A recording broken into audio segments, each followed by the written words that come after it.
네, 이번 순서는 행복 소비 시간입니다.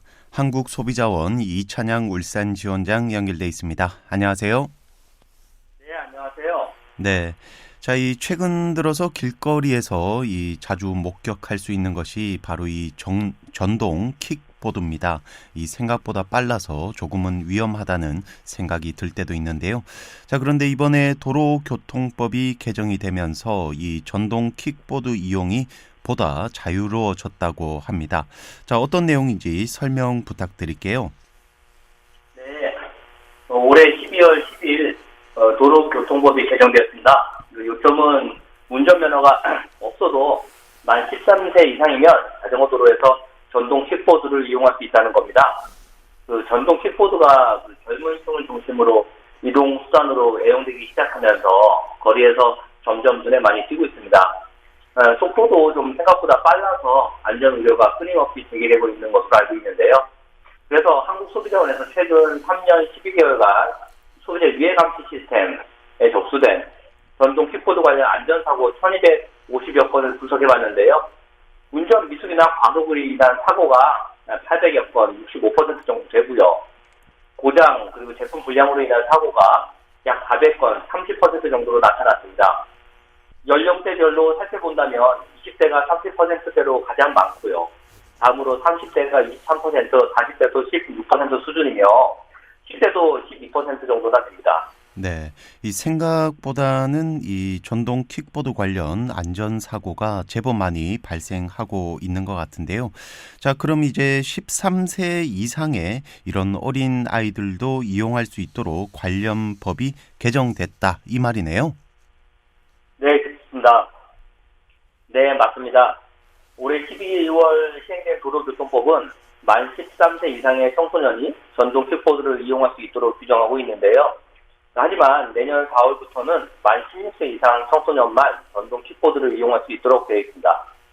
그래서 한국소비자원을 포함해서 정부 부처에서는요, 전동 킥보드 관련해서 안전 공백을 최소화하고 또 이제 정보 제공은 물론 대여나 판매 업체에 대해서도 감시를 강화하려고 합니다.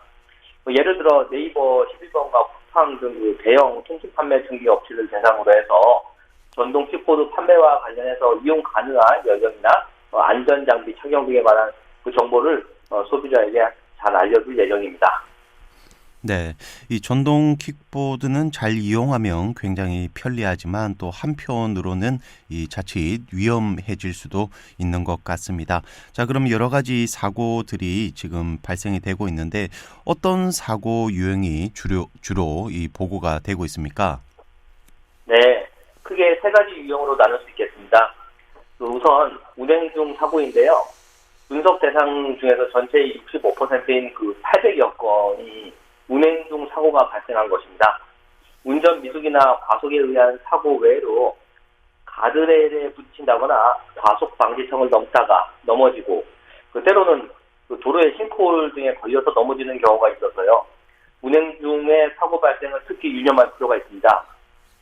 그리고 제품 결함에 의한 사고 유형이 전체의 30% 정도의 400여 건이 나타났는데요. 배터리 불량이나 브레이크 문제, 핸들이나 지지대가 파손된다거나 바퀴가 분리되는 어떤 그런 것이 원인이 돼서 발생하는 사고입니다.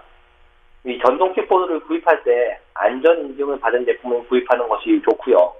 주행 전에도 핸들 흔들림이라든가 브레이크에는 이상이 없는지 정도 확인해 보는 것이 좋습니다. 때로는 배터리 불량으로 화재가 난다거나 큰 사고로 이어질 수가 있으니까요. 유념할 필요가 있어요. 배터리가 부풀어 오른다면 또 타는 냄새가 난다거나 이상한 냄새가 난다면 사용을 즉시 중지해야 됩니다. 다음으로 방금 두 가지 경우의 어떤 결과로서 나타나는 문제인데요. 바로 신체에 해를 입는 경우가 있습니다. 주로 머리나 얼굴 부위를 다치는 경우가 450여 건으로 한 40% 가까이 나타났습니다. 열상이나 골절을 입는 경우가 대부분이었습니다. 네, 이렇게 전동 킥보드를 이용하면서 이 사고 위험도 그만큼 높아지는 것 같기 때문에 이 소비자들은 경각심을 좀 가져야 되겠는데요. 그렇다면 이용자들의 주의사항, 어떤 것들이 있을까요? 네, 도로교통법이 다시 개정되어서 내년 4월부터는 만 16세 미만의 청소년과 운전면허 및 보유자는 전동 킥보드를 탈 수 없으므로 전동 킥보드를 구입하지 않는 것이 좋겠죠. 만일 구입해서 이용하고자 한다면 감해사항의 유념을 해주실 것을 당부드립니다. 운행사고 예방을 위해서 안전수칙을 준수해야 됩니다. 구체적으로 보호장구, 특히 안전모는 사고 시 사망률을 매우 줄일 수 있으므로 전동 킥보드 이용 시 안전모 착용을 습관을 해야 됩니다. 그리고 음주운전은 당연히 안 되겠고요. 과속에서 특히 주의를 하십시오. 코너를 돌 때 속도가 빠르면 제어하기가 그만큼 어렵습니다. 그리고 길을 찾아간다고 스마트폰 거실에나 직접 손에 스마트폰을 들면서 보면서 전동 킥보드를 타는 경우도 있는데요. 좀 금지해야 될 겁니다.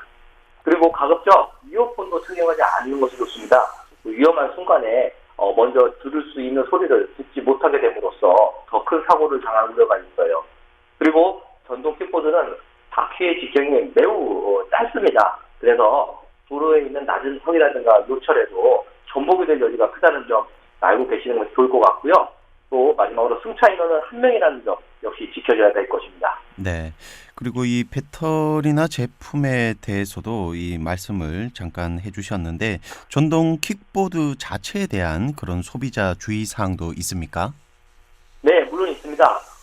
전동 킥보드가 고장이거나 제품 불량인 경우 사고로 이어질 가능성이 있습니다. 그래서 이제 이용 전에 핸들이나 바퀴가 과도하게 유격이 있지는 않은지 한번 흔들어 볼 필요가 있습니다.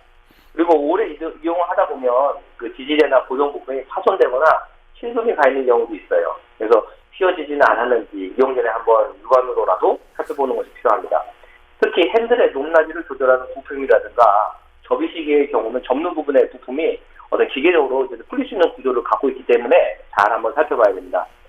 저속으로 운행을 시작하면서 브레이크나 어떤 레버가 정상 작동하는지도 습관적으로 처음에 한번 살펴보는 것이 좋고요. 만일 그 제품에 이상이 있는 경우에는요, 임의로 수리하지 말고요, 제조업체에 꼭 문의를 해주시기 바랍니다. 특히 그 배터리 관련해서 화재 발생 가능성이 있으니까 그 충전 시에도 제품 상태를 주의 깊게 좀 살펴볼 필요가 있습니다.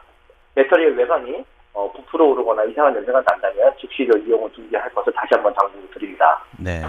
자, 이렇게 도로교통법이 개정되면서 이 전동 킥보드 관련 이용에 일부 제한이 따른다고 이해가 되는데요.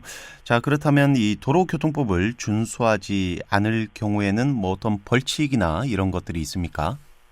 네, 있습니다. 특히 그 내년 4월에 시행될 도로교통법에 대해서 말씀을 드리겠습니다. 내년 4월부터는요, 운전면허, 정확히 말하면 원동기 면허가 되겠습니다. 그 원동기 면허가 없이는 전동 킥보드 이용이 원칙적으로 제한이 됩니다. 지키지 않다가 만약에 적발이 되면 20만 원 이하의 범칙금을 부과받을 수 있어요. 그리고 전동 킥보드에 동승자를 세운다거나 전동 킥보드를 타면서 안전모를 쓰지 않는다거나 또 이제 등화 장치를 제대로 갖추지 않고 운행하는 경우도 역시 20만 원 이하의 범칙금을 부과받을 수 있고요. 음주운전은 물론이고 신호위반, 보도주행, 이런 등등도 범칙금이 부과될 수 있으니 소비자들께서는 좀 각별히 유념을 하시면 좋을 것 같습니다. 네, 이렇게 전동 킥보드와 관련된 또 법령이 정비가 되고 있기 때문에 이 소비자들은 이를 잘 숙지해서 불이익을 받거나 다치는 일 없도록 해야겠습니다. 자, 오늘 소식은 여기까지입니다. 지금까지 한국소비자원 이찬양 울산 지원장이었습니다. 말씀 감사합니다. 네, 감사합니다.